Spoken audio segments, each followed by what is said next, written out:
Welcome back. My name is Randy Cornelius Boyd, founder of Inimitable Productions. Today we're with a segment of Behind the Arts, and we're going to be discussing our sketch Sex and Drive. And I'm going to be basically giving you behind the scene knowledge and information about the process of creating the sketch and producing it and writing it and directing it and the feedback we've gotten from it. So let's get to it.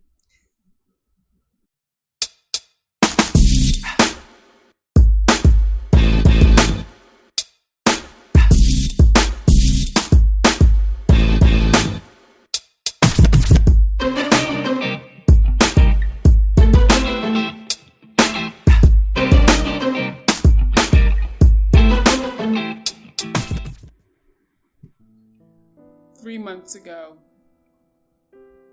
I was the victim of a driver texting while driving.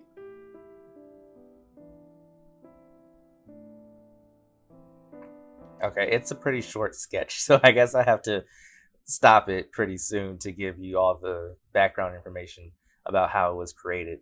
So, I was doing an acting apprenticeship in Sarasota, Florida, and I was in a sketch comedy class, sketch writing class at the theater, and they were like, "All right, write sketches and come back to class one week." And so I really don't remember how I got the idea to write this, but I knew that I wanted it to have I wanted it to be this twist of like, oh, it starts out as something really serious. And so, I kind of thought back to, I think it was those, uh, like almost not PSAs, but like commercials talking about take the pledge not to drink and drive, and very serious subject matter, of course. But I wanted to, play around with it and turn it on its head some. So I wrote it in the sense that it would really be sounding like this mother was here to address this serious issue about her son. So I kind of set it up to where it might sound like one of those PSAs, but of course it doesn't end that way. And it's a very short sketch, and it didn't take long to write it. Honestly, the punchline is like the hardest part to write, and so we start off with a really serious tone, and I think that it sets it up for the joke so well.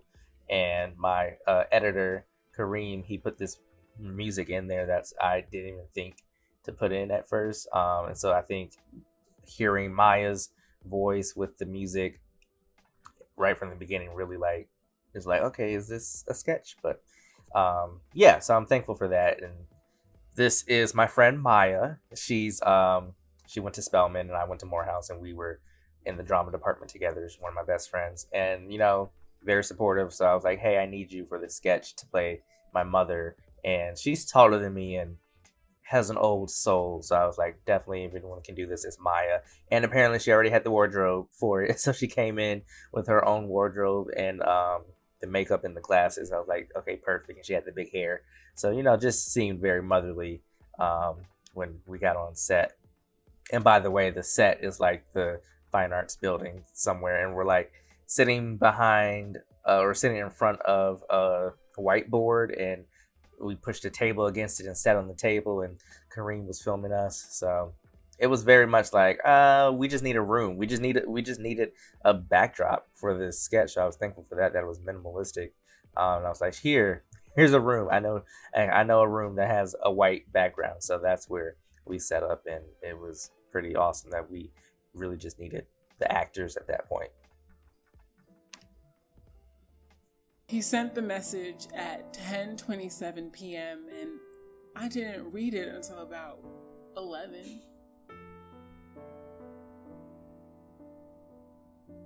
I opened my son's message and I read what he said. It was a moment I'll never forget. I think she's just playing it so well, and I loved it. It was like so dramatic, and it was like so melodramatic, like just really pull at our heartstrings. And I think this moment coming up was very necessary, because I don't know how much her character was planning to share coming into this, but when she was asked to read it, and I don't know why the guy off screen would be asking to reveal this information either, but it's funny to me. I'm cracking up. Would you mind reading it aloud?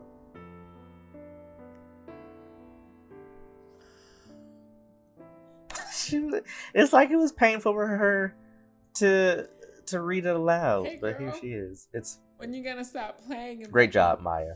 You killed it. and let me eat that booty again? Tongue emoji, peach emoji, raindrop emoji, raindrop emoji, raindrop emoji.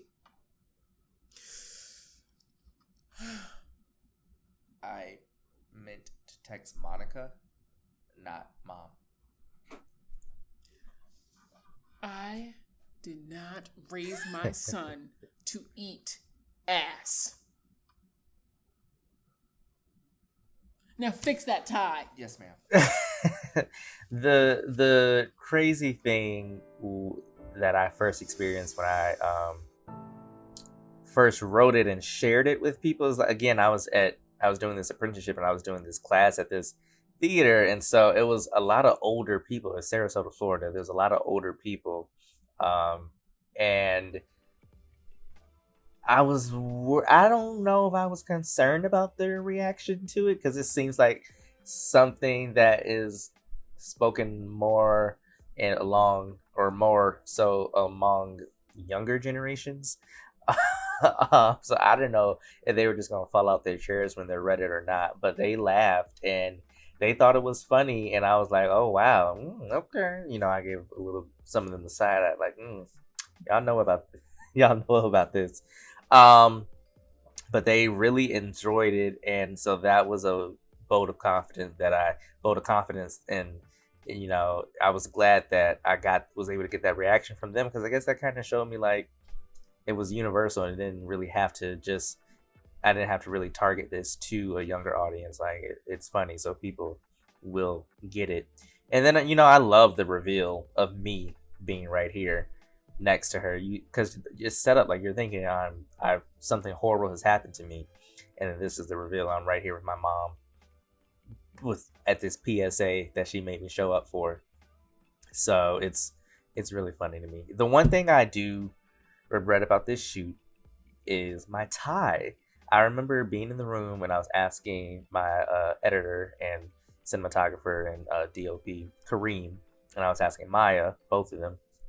I was like, should I wear this black tie or this other color tie? I don't know. I was worried, and my literal thoughts was like, I'm worried that the black tie is going to blend into my dark shirt too much. This shirt isn't exactly all the way black, but on camera it's just black. And they're like, no, wear the black one. And so I really wish I wore another color that stood out, but I listened to people now. But it's fine. It's still, it's whatever. Don't sext and drive. Take the pledge, y'all. It could really save you from a lot of embarrassment and a lot of humiliation. And I love that he meant to text Monica, not Mom. Because I think I was really trying to think through, okay, like how could he have accidentally sent this to his mom? And sometimes like when you're literally texting and driving, which you should not do, you send in the message and you type people's names and it comes up. So Monica, M-O, Mom, M-O, M-O-N, N-O-M. So maybe he sent it to his mom just by mistake, or maybe Siri heard him wrong. But yeah, it was definitely a fun sketch to shoot and to write. And again, I love that I got that reaction from the first group of people I shared it with, even though I didn't think that they were going to appreciate it or get it or have tolerance for it. But it was funny to them, and so I knew it would be funny to everyone else. So I'm very thankful to Kareem and Robert and Maya for helping me bring this to life. This was the first sketch that we shot for the production company. It wasn't the first one that I wrote, but it was the first one that we shot because I knew it was short and simple.